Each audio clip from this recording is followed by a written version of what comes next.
Yes, well, we're going to get on to our first speaker. This lady, absolute ultimate admiration. I met Simran on the 3-day. We share an anniversary, actually, Simran. We were on our 3-day together, and I knew that this lady was special. Just her whole dedication to it, just the nature of her story. It's amazing. What I find baffling about people is no matter how people are on the outside, sometimes people have been through crazy ventures and a journey up until that point. And Simran's story, I had no clue, what Simran's gone through. And using that, and we were saying yesterday, Simran has taken everything that's gone on in life, used that to fuel her, and educating others and empowering others. Simran spoke on Strength to Succeed last year. Absolutely, I have to say, blown away by everything that she was saying, by the way that she conducted herself, presented herself. Absolutely fantastic. Without further ado, Simran, give her a massive round of applause. Simran Dhillon.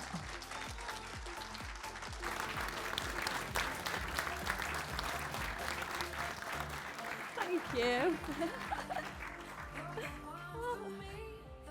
Morning, everyone. You all right? I'm Simran. I became involved in PIA in 2009, like Dean said, and just really took on with like the mindset side of it, and just absolutely loved all of that. And then since then, just became really passionate about helping others, really, and just trying to ignite a fire in other people that is already there. It just needs a bit of help to get out. So that's what I want to do today for all you guys. So I put this quote up first. The power is already inside you. So I think sometimes when you come to like events like this, people might think that they're broken or they need fixing or they're not doing something right. But I think the power's already there. You've already got that inside you already. You just need someone to help you just light it. And just give you a little nudge in right direction. So hopefully that's what I can do for you today. Clicker. There we go.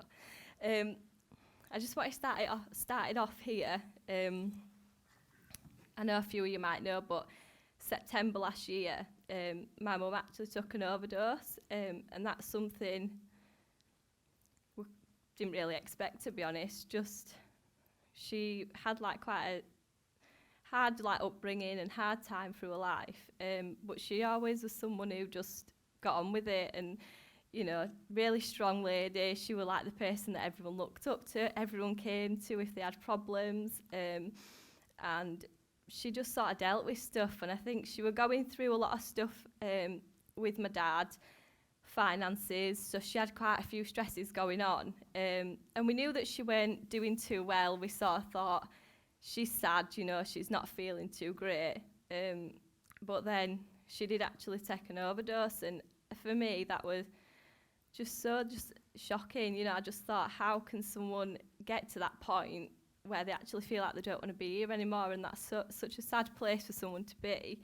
So that was September last year, and the thing that got me the most, I think, it was just like a normal day. Like I was just at work, gone for a walk on my dinner, and my phone were in my pocket, so I never looked at it. And then I came back, got my phone out, and I had this message from my auntie Pam saying, call me, like your mum's taken an overdose. And I had loads of missed calls off my brother, off my partner. He'd been trying to ring the office because I've been out for an hour, and I just looked at my phone. I thought, what on earth is going on? I rang my partner, and he was like, look, we need to go see your mum. She's not well. So we went over, and the first emotion that came to me when I saw my partner, he thought I was going to be really upset, which I was, but he thought I'd be crying and really sad. But the first emotion that came over me, which I was really shocked at, to be honest, were just really annoyed with her. I thought she was going to leave us, she was going to, she just thought, I've had enough, I'm going to leave it. And I thought, you were going to leave me and my brothers, and I felt so annoyed at her. That sounds awful, but I just felt really annoyed, and I thought, you were just willing to just end it like that, and that was it. But I think as sort of time went on, I realised how much it actually takes for someone to get to that point. It's a build-up of so much crap that they actually get to that point. But the good thing that I learned from it was that she recovered quite quickly, and that were really shocking as well, because I thought it'd take such a long time to sort of build it up over a few years that she'd feel good again. But actually, it didn't take her too long at all. She actually pulled through really quickly, and we managed to get her back into like a good state quite quickly. And I think that's all it is. It's a state, and you can shift that state, and you can do something positive afterwards. But it's sad that sometimes people they're in a state that they put like a permanent end to it, and they can't see any other way out. But hopefully, by coming to like events and this, people can see ways out, and you can start seeing through. So that's my sort of little story this year that happened last year that I just thought I wanted to share.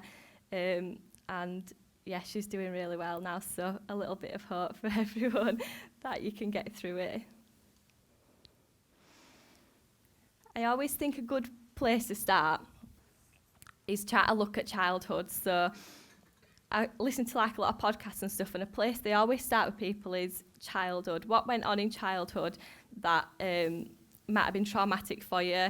And it's not always a massive event. Sometimes it is. It might be the death of a parent or a sibling, or it might be an abuse, or sort of the typical things that you would think when you think traumatic experience. But it can be a build-up of loads of different stuff as well. So it's what you find difficult. It's personal to you. It's something that has happened in your life that you have found it difficult to overcome, or that's had like a lasting impact on you. And I've been reading a book at the minute. It's called What Happened to You, and it's by Oprah and Dr. Bruce Perry, and that's really good. And it looks at sort of traumatic experiences from Oprah's side. So she does it like from the side of personal experiences and what she's lived through. And then Bruce Perry, he's a neuroscientist, and he then analyses what she's said and does it in like a scientific way, and basically explains what's happening in the brain at that time when then things are happening. So I think that's a really good place to start. And when you feel ready, it'd be really good to sort of try and take yourself, sort of glance back at sort of events that have happened that you think might have impacted you, and just look at them and see what patterns it starts to create. So when I was reading this book, it says in there that you've got, even when you're like in the womb, you start forming patterns in your brain where you start associating stuff that you see or hear or feel with something else. So you start making like your own code book for life. So you start making little patterns. So for me, I made a pattern. I had quite a bad pattern actually with men. So for me, my dad was quite an angry guy, and for me, sort of certain like looks that he would give would then, for me, feel like, right, that look means dad's not happy, which means that today there's going to be an argument or someone's going to get hurt. So you start making these patterns, whereas for another child, eye contact from the dad might mean that they love him, they're really interested in him, that they really want to like show that they're understanding what they're saying. So you can see how different patterns for people mean different stuff. And if you can try looking back at your patterns and seeing what were created, you can then try to change them and make them into something positive instead. So that for me was a pattern that used to run. And I used to find it really difficult being around like men and just thinking that all men were really angry people. And so that were like an association that I'd made. And I used to think stuff like, oh, what will I do when my partner, is abusive? Will I stay with him? Will I not? And that is something, because I just thought that's what it was. That's what men were going to be like. And that's obviously not true. So, but then you start seeing other examples, and you can start shifting your sort of perspective onto different stuff. So I think it's so important to look back and try and understand what patterns have you been running, what's still impacting you now that did then. It might be things like, it might even be positive stuff. So your mum, you might look at mothers and think, oh, caring, like they love, like they're really trustworthy and things like that. So it can be positive stuff as well. But with sort of the more negative side of it, it might be somewhat like a traumatic event. So I know I've got, I work in probation, so one of my service users, he really struggles with the sound of keys because he's been in prison. So if I ever have like keys and stuff like jingling in my pockets, he is then triggered back to when he was in prison, and it reminds me of when they used to open the cell door. And that's as an adult he's built that pattern. So I used to like not have any keys and stuff in my pockets to see him, because as soon as he'd hear like jingling, it'd send him like really panicky and stuff, and it just used to take him straight back to that place of being in a cell, and the police and the prison officers coming and opening doors for him. So I think, yeah, definitely try and have like a glance back. And we use this analogy as well in probation, where they say it's as if you're in a car, you glance back but you're moving forward, so you don't have to take yourself all the way back there, but you just sort of glance and you can reflect on it, but you're still moving forward. It's helping you to move forward. You're just observing what's happened and how you can change that. So I quite like that analogy, because sometimes you think you have to take yourself all the way back, and you know, and that can be quite painful for people. So you can just glance back in your mirror and then keep moving forward and see how that sort of impacts you. So yeah, I quite like that, the thing in the book where it says about a code book. So you make your own code book for life. So you've got your code book of how you associate with things, your perspective of the world, but that's yours. You can change that, and you can change it into something positive as well. You can use that code book and you can start making positive patterns. So that's something good. You can always change, you know, the patterns aren't just going to stay there forever. You can then change them into something better.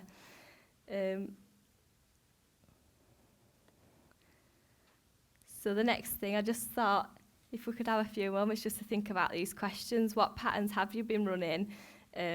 Is there some experiences in your past that are still impacting you today? Is there anything that's sort of come up for you now just through talking about these patterns and how they sort of formed? Because is there anything you can think of and you think, actually, that happened when I was younger and I'm still impacted by it now? And, you know, is there something that comes up for you with that?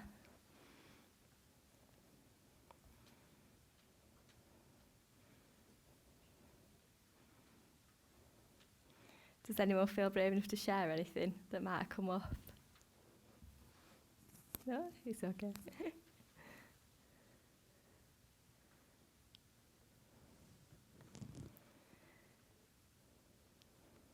The next thing I just wanted to go on is fault versus responsibility. So I think it's so important to detach the two. Sometimes we sort of go through experiences and 100% they're not your fault. Sometimes, you know, some people can be abusive, people can be nasty to you, people can do some inhuman stuff to you that's just awful, and that is not your fault. But I think when you stay focused on fault, you start thinking, well, it's someone else has done that to me. It's their fault that I feel so crap. It's their fault that I'm now messed up, and you know, you start sort of thinking like that, and you give the power to everyone else for your own emotions by doing that. You're saying it's not my fault, you know, which it isn't. But then we move on to responsibility. You take 100% responsibility for how you're going to feel about it. So, yeah, you accept it wasn't your fault. Stuff happens and it's not. But you can take the responsibility to see how you're now going to deal with it and how you're going to move forward from that. And I think once you start, people can find it quite scary to take all that responsibility, but it gives the power back to you. If you stay in that fault section, the power stays with the other person who's done something awful to you. They're still continuing to control your emotions for years and years, and people hold on to it for like decades. But I think if you can try and detach the two, so you've got fault, you accept that wasn't my fault, but it is now my responsibility to make what I want in my life and to put it into something positive. So for some things, like, for example, with my dad, yeah, it's not my fault that he was like that, but I can now turn it into a positive, because now, actually, I won't be who I am today if he were a different person, or if he were the perfect dad that everyone wants. I won't be then who I am, or I wouldn't have skills like being a bit more resilient or being understanding of people. So you can start drawing out more positive stuff rather than focusing on all the crap stuff that came with it, try and shift it to something positive. So what has it given you? What skills do you now have that you wouldn't have had if that experience didn't happen? So you can look at it and you can feel sort of annoyed about it, or you can be upset about it. But I think it's important to understand that it's now your responsibility to do something about it. You can channel it into other things, you can help other people with it, you can be more understanding, you can be more caring. It gives you loads of different skills and different sort of superpowers for you then, that makes you a different person. So I think just people think I'm mad when I say this, but being grateful for them experiences, you know, and that is a hard place to get to sometimes, because you think, how can I be grateful for that? It were crap, you know. But I think when you do get to that point where you think, well, actually I am grateful for it because I am who I am today because it's happened, you can start viewing it in more of a positive way and you're not so angry about it. So I quite like that way of thinking with it, just to sort of separate the fault and responsibility apart. You've got the responsibility for taking that power back into your hands and you controlling your emotions and you controlling how you're now going to view that situation. This bit's called the eraser test. So this is something that I found on a podcast. I listen to loads of podcasts, but at the end I'll let you know which ones, because there's some really good ones. This was one with a guy called Mo Gaudat, and he is a specialist on happiness. So happiness is his thing. And his son actually passed away, and then he sort of went on this mission to, I think it's called 1 billion happy, his mission. So his mission in life now is to spark true happiness in 1 billion people. That's what he does. And any of his stuff, he's been on like Channel 4 and all sorts. He's dead good. So if I get a chance to go on YouTube and look at him, then definitely do. But he did something called the eraser test. So imagine if, sort of, I said to you now, that experience that you've been thinking about, I could erase that from your memory completely take it away. But by erasing that, it means that everything that you've learned, everything that you've been through, everyone that you've met, the person you've become, that is also erased, because the experience is completely gone from your memory. But everything, the byproducts of all of them events, are also gone. Would anyone still want to erase it? And a lot of people say no, because actually it's giving you good things. It's giving you, like I said before, different skills, resilience, being more caring, being able to connect with people. It's giving you them skills. So I think if you look back and think, well, actually, no, I wouldn't take it away, then it can help you to sort of move forward with it as well. So I quite like that test. And most of the time people say, no, actually, I won't erase it, because that experience has now given me a lot of gifts as well. So that's that one. I don't know if anyone's done the Wheel of Life before, but I just wanted to now just give you sort of like a few tools and stuff that I found's really helped, and that we can go through. So the Wheel of Life is a really good one. So I use this at work all the time. Sometimes when you say to someone like, or you think, right, I need to sort out my mental health, that is like a massive thing, and you can sometimes feel overwhelmed and not know where to start. You think, God, I need to sort my mental health out. Right, what does that mean? But with the Wheel of Life, you can sort of break it down into sections, so you can separate out your life in sort of a holistic way, but then you rate yourself from 0 to 10 in that area. So if you think 0's, that area is the worst it could possibly be.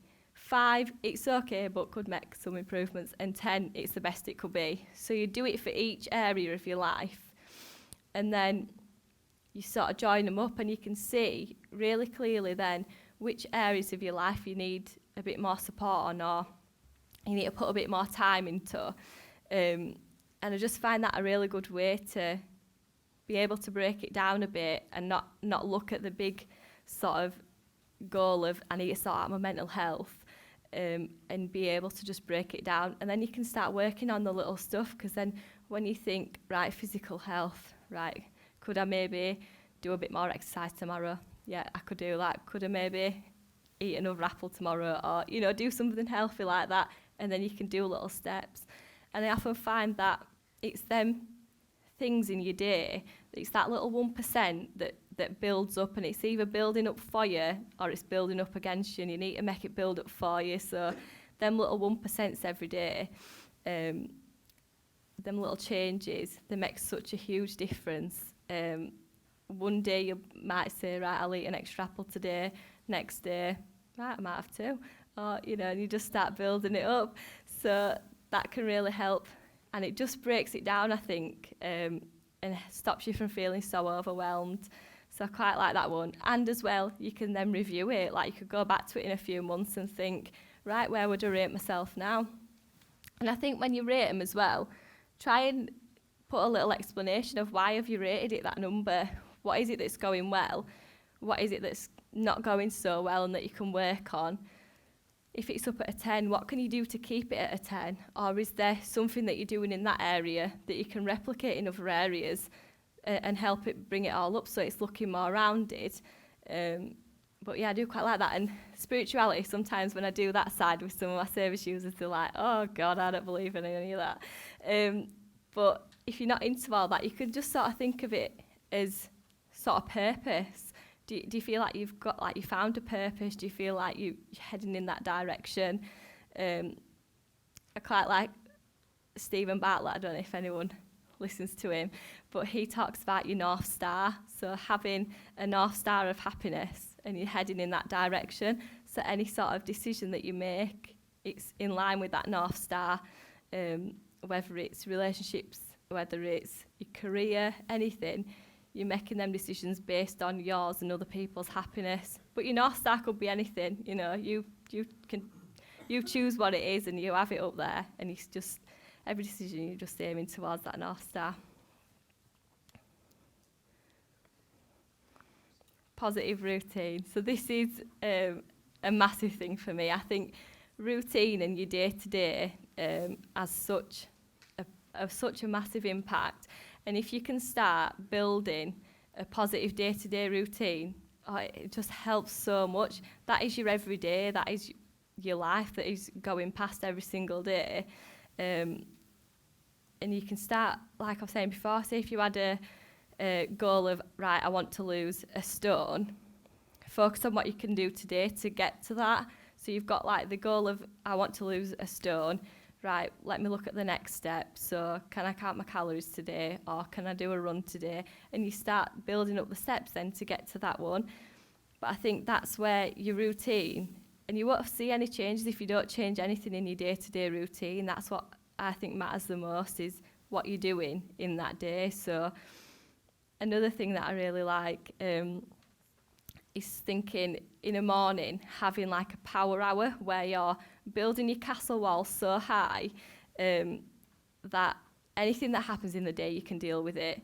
So in the morning, it might be for some people going out for a run, it might be meditating, it might be taking your dog out for a walk, anything that just starts your day off in a positive way, something that you find enjoyment out of, something that is just for you. You just sort of do something that you enjoy and you start building your walls so high, and then when you go on for the rest of the day, you can deal with stuff that comes because you've built your castle wall so high in the morning and you've took care of yourself. You are the first priority. And I think people see that as like really selfish, but I don't think it's bad. It's good to be selfish, you can't pour from an empty cup. You have to pour into yourself first to be able to give your best to everyone else. So I think it's really important to do that. So I find the power hour thing in the morning, waking up, exercising, thinking about what you're grateful for, having sort of your 5 things that you want to like achieve today. So doing stuff like that in the morning, it just gets you in a good headspace. Even like listening to a podcast on way to work or filling your mind with positive stuff, it makes such a difference. And I think another important thing is in your routine, have stuff that makes you happy, have stuff that you actually really enjoy. And that's going to be different for everyone. So some people might enjoy being creative, painting, or others might enjoy reading. I sometimes like to play Spyro on an evening, so, Crash Bandicoot, stuff like that. Something that you like really enjoy, have a bit of that for yourself as well, because that's the things that make you happy. So I think if you can fill that into your day as well and have their moments on an evening maybe where you're just chilling out, if you like painting, paint, if you like gaming, do that, whatever it is, just have that in your day as well and something for you.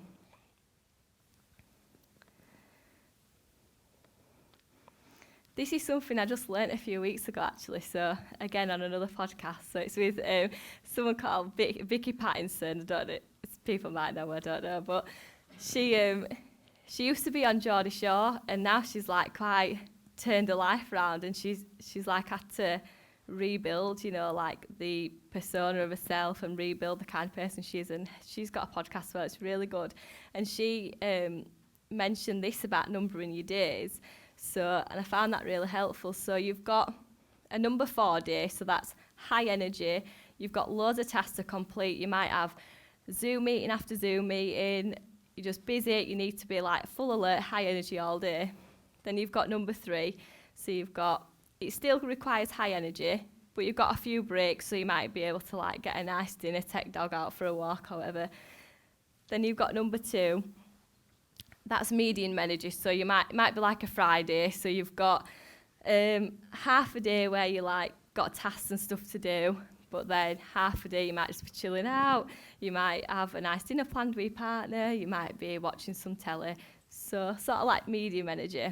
And then you've got a low energy day, so that's a 1, and that is, Vicky says I know she has a digital detox, so she turns her phones off. She is just completely chilling out. She's wrapped up. She's watching Netflix. She's having that burger that she saved her calories for, and she's eating a chocolate, and she's having a good time. So they're sort of like your 4 types of days, and it's really important to have a good mix of them days. So if you sort of stay at high energy all the time, it's a way to burn yourself out. You're not taking care of yourself. But if you have low energy all the time, you're probably just feeling like you're not achieving anything or you're not going in the right direction. So if you can have a mix of days, or you have a week where you think, I've got loads of 4s and 3s, so I'm going to actually take the Sunday out and I'm going to turn my phone off and I'm going to just chill out. And you have a mix of them days then, and it creates a bit more balance. And then when you do have the low energy days and you're sort of just chilling out, when it comes to having a high energy day, your best version of you, so you've had a rest, you've poured into yourself, you've chilled out, and then you're ready for the high energy day then. So if you do find yourself having either loads of low energy days or even loads of high energy days, try and mix it up and see which days you need more of, and sort of have more of a balanced week. You can't be up there all the time, but then you can't be down there all the time, so it's all about balancing it out. And then the last bit is just about gratitude. So this is, for me, I think the easiest and fastest way to feel happy. So wherever you feel grateful for stuff, there's no space to be feeling sad or angry. If you're in that state of feeling grateful and feeling so grateful for your life, for whatever it is, there's no space then to feel sad in that space. You're in that state of, I'm so grateful, I feel so good, I'm grateful for my family, I'm grateful for my life. And what I do in the morning is I've got a little notebook next to my bed, and as soon as I get up, I just open it and I straight away write a list of what I'm grateful for.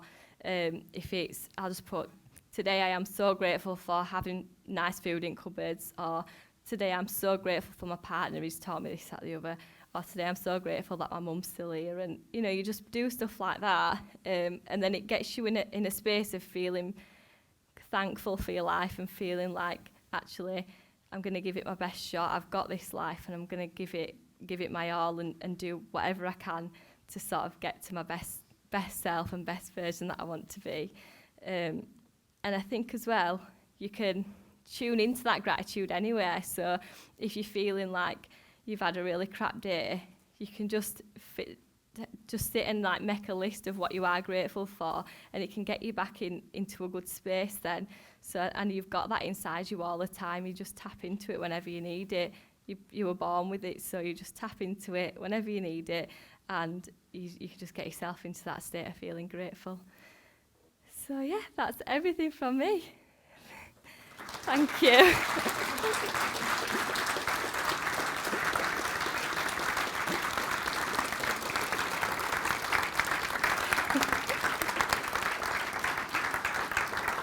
Thank you.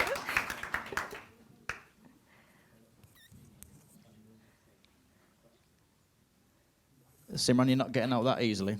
Oh God, have I just run off? Yeah, like I say, she's not getting out that easy. Simran, just that was absolutely phenomenal. Give her another round of applause for that.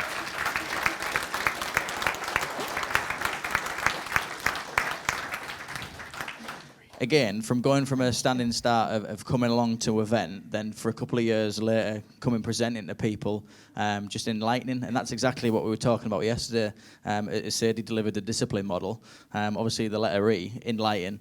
You can go about, and I think everyone we find is on their own mission to go and spread the positive message, to just go and make somebody's life a little bit easier, using what they've been through as a sort of that, as Ellie was saying yesterday, is like that catalyst moment in order to go and just change people's lives. That it just baffles me that you've now seen Simran, for the people that have never seen Simran before or seen her present, just a whirlwind of high energy. So to think that she's gone through things, even just recently actually, obviously, we're only in January, September was only, 3 or 4 months ago, or goes through something like that, then still be able to find the positives in order to deliver. So Simran, I think that we might have a couple of questions there. As I was walking down, just a few people might want to ask you there.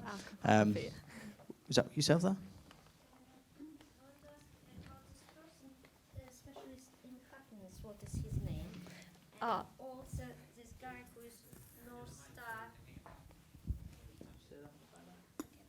So you mentioned two people. One is specialist in happiness, and I would like to know his name. And another person who is this North Star. Yeah. So the specialist in happiness, he's called Mo Gaudat, and the North Star, that's Stephen Bartlett. So he's got, I think he founded a business really young, and it were like billions of pounds. And he said he got to that place where he thought that happiness was going to be, and that was the day. He used to think, right, when my company's worth this much, I'm going to be so happy. I'm going to have the Lambo. I'm going to have the Rollie. I'm going to be dead happy. And then he got to that point, and he said nothing happened. There were no confetti. There were no nothing. And then he started doing a podcast called The Diary of a CEO, and that's on YouTube or Spotify, wherever. And that's really good. So he talks about the North Star, and he's just, he's really good. He knows loads of stuff about like business and stuff, but most of his podcast is about looking at business owners and how they've like got there and got where they've been and all struggles and that they've been through. Diary of a CEO. Well, we've got Simran up. Anybody? We've got another question? Yeah. So I've got... Yeah, that's fine. So I've got High Performance Podcast. That's a really good one. So that looks at... there's normally like athletes and stuff on it. I was listening to one this morning, and there was a lady who done like a Ironman triathlon or something. So there's like people on there. So that's High Performance Podcast, and it's Jake Humphreys and a guy called Damien, and they look at how people live like a high performance life. Then there's Stephen Bartlett, who does Diary of the CEO. There's Jay Shetty, he's really good. He's got loads of positive podcasts. He has like Will Smith on there, Oprah, like loads of people.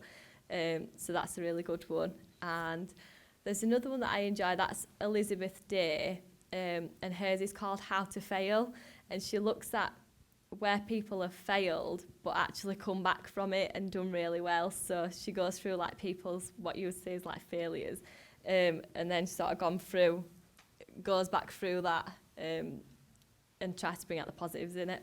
So that's a good one as well. Couple of podcasts there. One last question, we'll let Simran go. Anybody can ask it. Okay.